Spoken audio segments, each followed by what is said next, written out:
Message കാരണമാണ്. ശരിക്കും പറഞ്ഞാൽ ഒരു എസ്സേ എന്നൊക്കെ പറയാടാ. ഇതെന്ന് വെച്ചാൽ എൻ്റെ എൻപോസിങ് എക്സാമിൻ്റെ തലേന്ന് വന്നതാണ്. അപ്പോൾ ഞാനിങ്ങനെ പറഞ്ഞിട്ടുണ്ടായിരുന്നു, എടാ എക്സാം ആടാ, ഞാൻ വന്നിട്ട് കേൾക്കാം എന്നുള്ളത്. അപ്പോൾ ശരിക്കും പറഞ്ഞാൽ അവർക്ക് കേൾക്കാൻ പോലും അത് കുഴപ്പമില്ല ചേച്ചി ഫ്രീ ആകുമ്പോൾ കേട്ടാൽ മതി, ചേച്ചിയോട് പറഞ്ഞപ്പോൾ തന്നെ ഒരു ആശ്വാസം എന്നൊക്കെ പറഞ്ഞവരുണ്ട്. എന്ന് വെച്ച് കഴിഞ്ഞാൽ അവരെൻ്റെ റിപ്ലൈയും കാര്യങ്ങളും ഒന്നും ആഗ്രഹിക്കുന്നില്ല. അവർക്ക് ഇതൊക്കെ ഒന്ന് പറഞ്ഞ് തീർക്കുമ്പോൾ തന്നെ ഒരു ഭയങ്കര ഒരു റിലീഫുണ്ട്. വീണ്ടും ടെൻഷനായിട്ട് നമ്മളൊരു ഡിപ്രഷൻ സ്റ്റേജിലോട്ട് പോകും. അപ്പോൾ അത്രയും ഭയങ്കരമായിട്ടുള്ളൊരു സ്റ്റേജിൽ ചിലപ്പോൾ നമുക്കൊന്ന് വീട്ടിൽ പോയിട്ടൊക്കെ വന്നു കഴിഞ്ഞാൽ നമ്മുടെ മൈൻഡ് ഒന്ന് ഫ്രഷ് ആവും. അപ്പോൾ ആ ഒരു സാഹചര്യം നമുക്ക് കിട്ടണം എന്നുണ്ടെങ്കിൽ നമ്മുടെ പേരൻസിൻ്റെ ഇടയ്ക്ക് ഇതൊക്കെ പറയണം.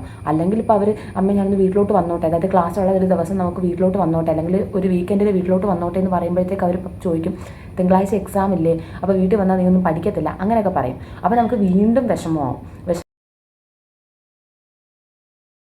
അതിന് മുന്നേ എടാ എനിക്കൊരു കാര്യം പറയാനുണ്ട്. അതായത് ഇപ്പോൾ 10th പഠിക്കുന്ന കൊച്ചുങ്ങൾക്ക് യൂസ്ഫുൾ ആകുന്നൊരു കാര്യം ഞാൻ പറയാം.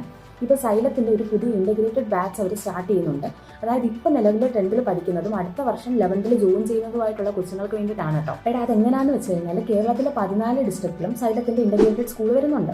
അപ്പോൾ അതിൻ്റെ ഒരു പ്രയോജനം എന്ന് വെച്ച് കഴിഞ്ഞാൽ നിങ്ങൾക്ക് നിങ്ങളുടെ വീട്ടിനടുത്തുള്ള സ്കൂളിൽ തന്നെ പഠിച്ചിട്ട് നോർമൽ ക്ലാസ്സസിന് പുറമെ എൻട്രൻസ് കോച്ചിങ്ങും കൂടെ കണ്ടിന്യൂ ചെയ്തിട്ട് ഈ 1 ഇയർ വേസ്റ്റ് ഓഫ് ടൈം ഇല്ലാതെ തന്നെ ഡയറക്റ്റായിട്ട് +2 കഴിഞ്ഞിട്ട് നിങ്ങളുടെ ഡ്രീം മെഡിക്കൽ കോളേജിലോ അല്ലെങ്കിൽ ഡ്രീം എഞ്ചിനീയറിംഗ് കോളേജിലോ ജോയിൻ ചെയ്യാനായിട്ട് പറ്റും. അപ്പോൾ നമുക്ക് ഈ 1 ഇയർ സ്ട്രഗ്ലിംഗ് ഫേസ് ഇല്ല. പക്ഷേ ഈ പഠിക്കുന്ന 2 കൊല്ലം നമ്മൾ നല്ല രീതിയിൽ വൃത്തിക്ക് പഠിക്കേണ്ടി വരും. പക്ഷേ കുഴപ്പമില്ല, നമുക്ക് നല്ല രീതിയിൽ ബേസ് സ്ട്രോങ് ആക്കി തന്നെ പഠിച്ചു പോകാനായിട്ട് പറ്റും. അപ്പോൾ ഇതിന് വേണ്ടിയിട്ട് ഇതിന് ഇത്രയും കൂടെ ഒരു മധുരം ആഡ് ചെയ്യാൻ വേണ്ടിയിട്ട് നിങ്ങൾക്ക് 100% സ്കോളർഷിപ്പോട് കൂടി ഇവിടെ പഠിക്കാനായിട്ട് പറ്റും. പക്ഷേ നമ്മൾ അതിനൊരു ചെറിയ എക്സാം ക്ലിയർ ചെയ്യണം, ഒരു വലിയ എക്സാം ക്ലിയർ ചെയ്യണം. ആ എക്സാമിൻ്റെ പേരെന്ന് പറയുന്നത് national eligibility come scholarship test എന്നാണ്. നമ്മുടെ ഈ വരുന്ന ഒക്ടോബർ 6 തീയതിയാണ് കേട്ടോ എക്സാം വരുന്നത്. 2 മണി മുതൽ 3:30 വരെ വെറും 1.5 മണിക്കൂർ എക്സാമാണ്.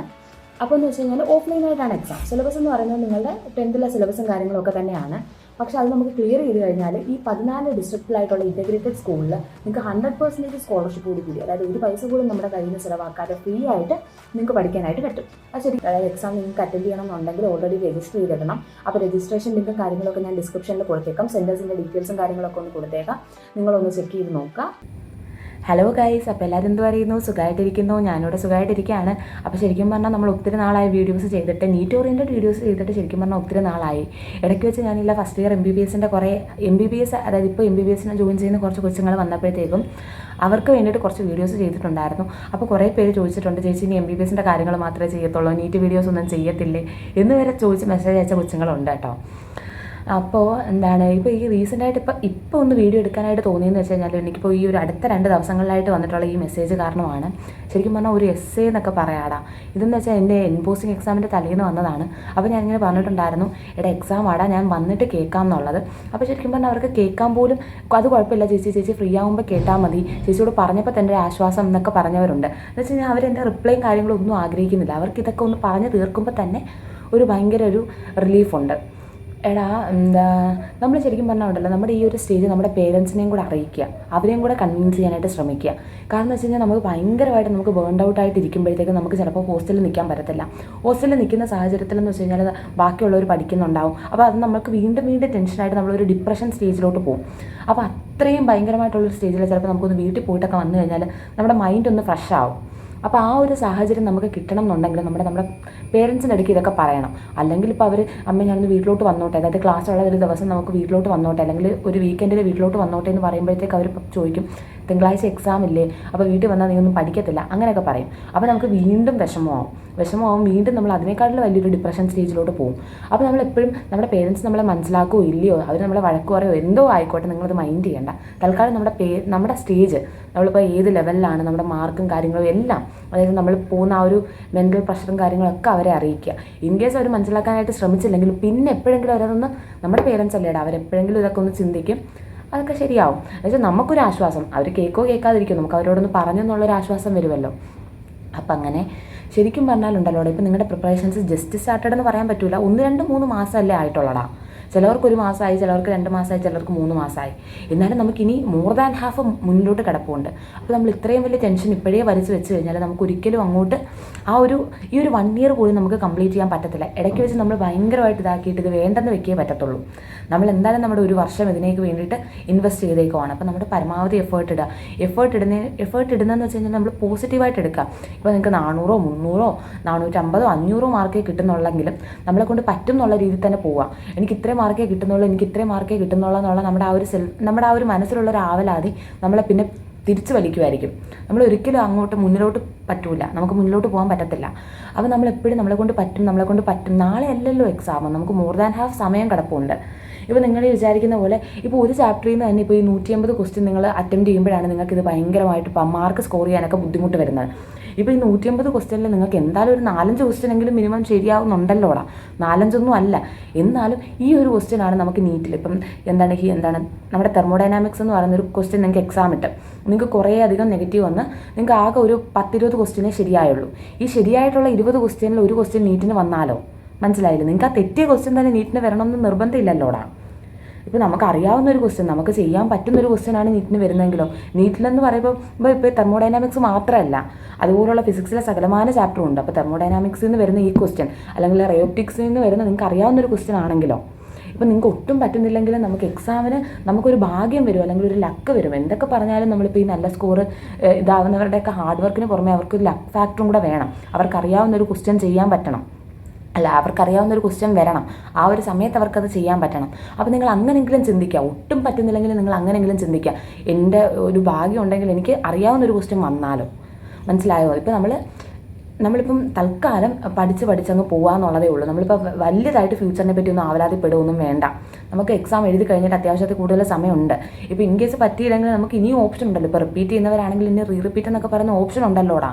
അപ്പോൾ തൽക്കാലം ഇപ്പോൾ ചിലപ്പോൾ നമുക്ക് വീട്ടിൽ സമ്മതിക്കത്തില്ല എന്നൊക്കെ പറയുന്നവരുണ്ട്. ഇപ്പോൾ ഞാനെന്ന് വെച്ച് കഴിഞ്ഞാൽ ഞാൻ റിപ്പീറ്റ് ചെയ്തിട്ട് സെൽഫ് സ്റ്റഡി ചെയ്തിട്ടാണ് ഇരുന്നത്. എനിക്കിപ്പോൾ BDS കിട്ടിയതാണ് ഗവൺമെൻറ്റിൽ. ഇപ്പോൾ ഞാൻ പഠിക്കുന്ന സെൽഫ് ഫിനാൻസിങ് കോളേജ് ആണെങ്കിലും ചിലവർക്ക് അത് അഫോർഡ് ചെയ്യാൻ പറ്റുന്നില്ല എന്ന് തോന്നുന്നുണ്ടെങ്കിൽ ഭൂരിഭാഗം പേർക്കും അത് അഫോർഡ് ചെയ്യാൻ പറ്റത്തില്ലടാ, അതെനിക്കറിയാം. പക്ഷേ ഗവൺമെൻറ്റിൽ ഒരു BDS സീറ്റെങ്കിലും കിട്ടുമല്ലോടാ. നമ്മൾ സെൽഫ് സ്റ്റഡി ചെയ്ത് കഴിഞ്ഞാൽ, നമ്മൾ ഇത്രയും നല്ല ഹാർഡ് വർക്ക് എടുത്തു കഴിഞ്ഞിട്ട് നമുക്ക് ഒന്നും കൂടെ സെൽഫ് സ്റ്റഡി ചെയ്ത് കഴിഞ്ഞാൽ, ഞാനൊന്ന് മര്യാദയ്ക്ക് പഠിച്ചായിരുന്നെങ്കിൽ അല്ലെങ്കിൽ ഇപ്പം ഒരു ബ്രില്യൻറ്റിൻ്റെ ഒരു BTS വല്ലതും എടുത്തു കഴിഞ്ഞിട്ടുണ്ടായിരുന്നെങ്കിൽ ഉറപ്പായിട്ടും എനിക്കൊരു ഗവൺമെൻറ് സീറ്റിലോട്ട് എത്താൻ പറ്റുമായിരുന്നു. അത് എൻ്റെ ഭാഗത്തുനിന്ന് പറ്റിയൊരു അപാകതയാണ്. അപ്പോൾ നിങ്ങൾ അത്രയും പൈസയുടെ കാര്യത്തിൽ ഒന്നും ടെൻഷൻ അടിക്കേണ്ട. നമുക്ക് സെൽഫ് സ്റ്റഡി ചെയ്തിട്ടാണെങ്കിലും നേടാം. കാരണം എന്ന് വെച്ച് കഴിഞ്ഞാൽ ഒത്തിരി മെറ്റീരിയൽസും കാര്യങ്ങളൊക്കെ ഇന്ന് ഓൺലൈനിലും യൂട്യൂബിലും ഒക്കെ അവൈലബിൾ ആണ്. അപ്പോൾ നിങ്ങൾ അങ്ങനത്തെ രീതിയിൽ ടെൻഷൻ അടിക്കാതിരിക്കുക. നമുക്ക് എന്തെങ്കിലുമൊക്കെ ചെയ്യാം. ഇപ്പോൾ തൽക്കാലം നമ്മളെ കൊണ്ട് പറ്റും എന്നുള്ള രീതിയിൽ തന്നെ നമ്മൾ മുന്നോട്ട് പോവാം.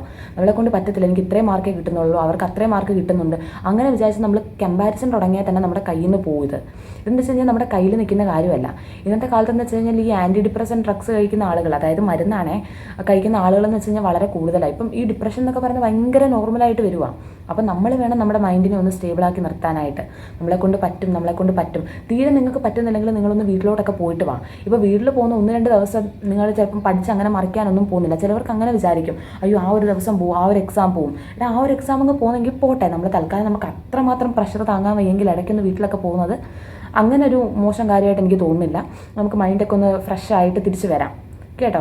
ഇനി നമുക്ക് അത്രമാത്രം നമ്മുടെ പേരൻസിനോട് അത്ര ഷെയർ ചെയ്യാൻ പറ്റുന്നില്ലെങ്കിൽ നിങ്ങളുടെ ക്ലോസ് ഫ്രണ്ട്സ് വല്ലവരും ഉണ്ടെങ്കിൽ അവരൊന്ന് കണ്ട് അവരോടൊന്ന് സംസാരിക്കുകയൊക്കെ ചെയ്യുക. ഇപ്പം ചിലപ്പോൾ പേരൻസ് നിങ്ങളെ അതിന് സമ്മതിക്കത്തില്ല. കാരണം ഇനിയിപ്പം അവർ നിങ്ങളുടെ പഠിത്തത്തിൽ ഇൻട്രപ്റ്റ് ചെയ്താലോ അവർ നിങ്ങളെ വിളിച്ചാലോ എന്നൊക്കെ ഉള്ളത്. അപ്പോൾ നിങ്ങളും പേടിക്കണ്ട. കാരണം നിങ്ങളിപ്പം നിങ്ങൾ ഹോസ്റ്റലിൽ ഉപയോഗിക്കുന്ന ഫോണിനകത്തിൽ ആ ഒരു നമ്പർ നിങ്ങൾ വേറെ ആർക്കും കൊടുക്കണ്ട. ഇപ്പം നമുക്ക് ലീവ് കിട്ടുന്ന സമയത്ത് അവരോടൊന്ന് പോയി സംസാരിക്കാമല്ലോ. ഇവിടെ നമ്മളെ മനസ്സിലാക്കുന്നവരാരാണോ അവരോട് ഇതൊക്കെ ഷെയർ ചെയ്യുക. പരമാവധി മൈൻഡ് കൂളാക്കി വയ്ക്കുക. നമ്മളെ കൊണ്ട് പറ്റും. അറ്റ്ലീസ്റ്റ് നമുക്ക് അറിയാവുന്ന ഒരു ക്വസ്റ്റ്യൻ ആയിരിക്കും നീറ്റിന് വരുന്നതെന്നെങ്കിലും ഉള്ള രീതിയിൽ വിചാരിക്കുക. ബയോളജി എങ്കിലും നല്ല രീതിയിൽ സ്ട്രോങ് ആക്കി പോവുക. ബാക്കി എല്ലാ സബ്ജക്റ്റും നമ്മളെ കൊണ്ട് പറ്റുന്ന രീതിയിൽ പഠിക്കുക. ഇപ്പം നമുക്ക് എത്ര സമയം ഇല്ലെന്നുണ്ടെങ്കിലും ഇപ്പോൾ ഫിസിക്സ്, കെമിസ്ട്രി, ബയോ 3 കൂടെ പഠിച്ചെടുക്കാനുള്ളൊരു സമയം നിങ്ങൾക്ക് കിട്ടുന്നില്ലെങ്കിൽ ഒരെണ്ണം സ്കിപ്പ് ചെയ്ത് പഠിക്കുന്നവരുണ്ട്. അതായത് കെമിസ്ട്രിയും ബയോയും കൂടെ പഠിച്ചിട്ട് പോയി എഴുതുന്നവരുണ്ട്. പക്ഷെ അങ്ങനെ ചെയ്യരുത്. നമുക്ക് പറ്റുന്നത്രയും ഫിസിക്സ്, നമുക്ക് പറ്റുന്നത്രയും കെമിസ്ട്രി, നമുക്ക് പറ്റുന്നത്രയും ബയോ അത്രയും പഠിക്കാൻ നോക്കുക. നമുക്ക് ഫ്രഷ് ആയിട്ടൊരു ചാപ്റ്റർ എടുത്ത് ഈ മോഡൽ എക്സാമിന് പഠിക്കുന്നത് ഭയങ്കര ഒരു ടാസ്ക്കാണ്. കാരണം 1-2 ചാപ്റ്റർ ആണെങ്കിൽ കുഴപ്പമില്ല. അപ്പോൾ നമ്മളിങ്ങനെ സ്കിപ്പാക്കി 10-15 ചാപ്റ്റർ വയ്ക്കുവാണെങ്കിൽ നമുക്ക് ആ ഒരു സമയത്ത് അത് കവർ ചെയ്തെടുക്കുന്ന പാടാണ്. നമുക്ക് കുറച്ചെങ്കിലും കാര്യങ്ങൾ അറിയാമെങ്കിൽ നമുക്ക് ബാക്കി പഠിച്ചെടുത്താൽ മതി. പറയുന്നത് മനസ്സിലാവുന്നുണ്ടോ? അപ്പോൾ അങ്ങനെ ചെയ്യാനായിട്ട് ശ്രമിക്കുക. ഒരു ചാപ്റ്റർ ഫുള്ളായിട്ട് സ്കിപ്പ് ചെയ്യാതിരിക്കുക. ഒരു സബ്ജക്റ്റ് ഫുള്ളായിട്ട് സ്കിപ്പ് ചെയ്യാതിരിക്കുക. മനസ്സിലായോ?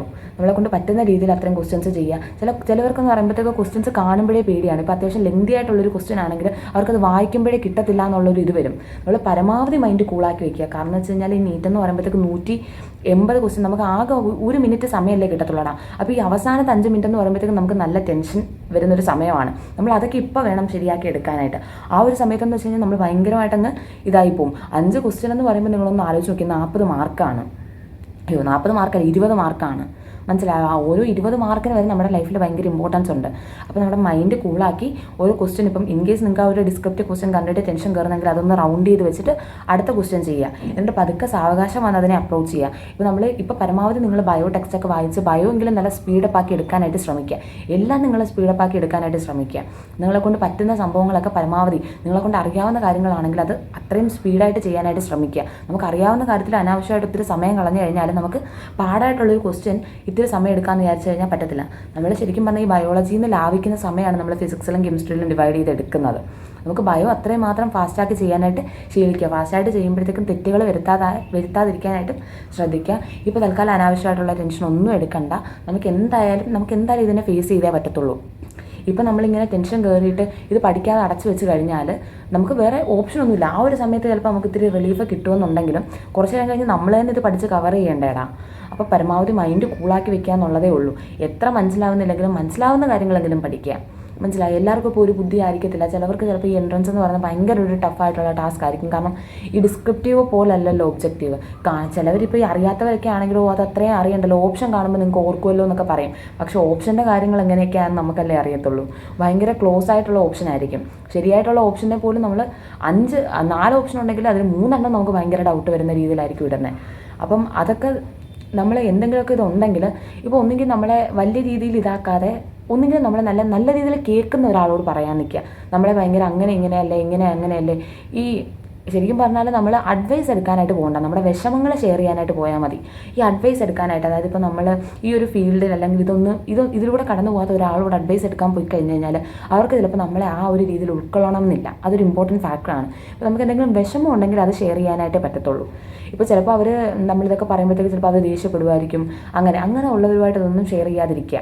എന്നുവെച്ചാൽ ഷെയർ ചെയ്യാതിരിക്കുകയെന്ന് വെച്ച് കഴിഞ്ഞാൽ നമ്മുടെ വിഷമങ്ങൾ ഷെയർ ചെയ്തു, പക്ഷേ അവരുടെ അടുക്ക് ഒരു അഡ്വൈസ് എടുക്കാനായിട്ട് പോകണ്ട. ഞാൻ ഇനി എന്ത് ചെയ്യണം, എങ്ങനെ ചെയ്യണം, അങ്ങനെയൊന്നും ചോദിക്കാനായിട്ട് നിൽക്കേണ്ട. കാരണം അവർക്ക് ആ ഒരു ലെവലിൽ അത് മനസ്സിലാവണം എന്നില്ല. നമുക്ക് നമ്മുടെ വിഷമം ഷെയർ ചെയ്യാൻ ശരിക്കും നല്ല രീതിയിൽ കേൾക്കുന്ന ഒരാൾ മാത്രം മതി. പരമാവധി മൈൻഡ് കൂളാക്കി വെക്കുക. എന്തെങ്കിലുമൊക്കെ ഉണ്ടെങ്കിൽ നിങ്ങൾ ഇൻസ്റ്റയിലൊക്കെ മെസ്സേജ് ഇട്ട് ചോദിക്കും, ഞാൻ റിപ്ലൈ തരുന്നതായിരിക്കും കേട്ടോ.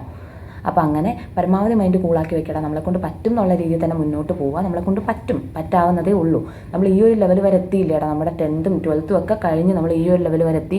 ഇപ്പം നമ്മളെന്ന് പറയുന്നത് നിങ്ങളിപ്പോൾ പഠിക്കുന്നത് ഡോക്ടർമാരുടെ പിള്ളേരുടെയൊക്കെ കൂടെ തന്നെ അല്ലേ. അപ്പോൾ നമ്മൾ ആ ഒരു ലെവലിൽ വരെ എത്തി. അതായത് ഡോക്ടർമാരുടെ പിള്ളേർ പഠിക്കുന്ന ആ ഒരു ലെവലിൽ വരെയൊക്കെ എത്തി. ഇനി നമുക്ക് പറ്റാം. അതായത് ഇപ്പോൾ ഒരു ഡോക്ടർ ബാക്ക്ഗ്രൗണ്ട് ഒന്നും ഇല്ല. ഇപ്പം ഞാനെന്ന് പറയുന്നത് എൻ്റെ വീട്ടിൽ ആദ്യത്തെ ഡോക്ടറാട്ടോ.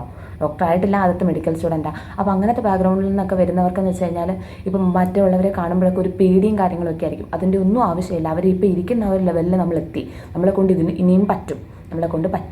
അത്ര അങ്ങ് വിചാരിച്ചാൽ മതി. നമ്മളെ കൊണ്ട് പറ്റും. നമുക്കറിയാവുന്ന ക്വസ്റ്റ്യൻസൊക്കെ വരത്തുള്ളൂ. നമ്മളെ കൊണ്ട് പറ്റും. നമ്മൾ മൈൻഡ് കൂളാക്കി വെച്ച് നല്ല രീതിയിൽ അങ്ങ് ചെയ്ത് പോയാൽ മതി.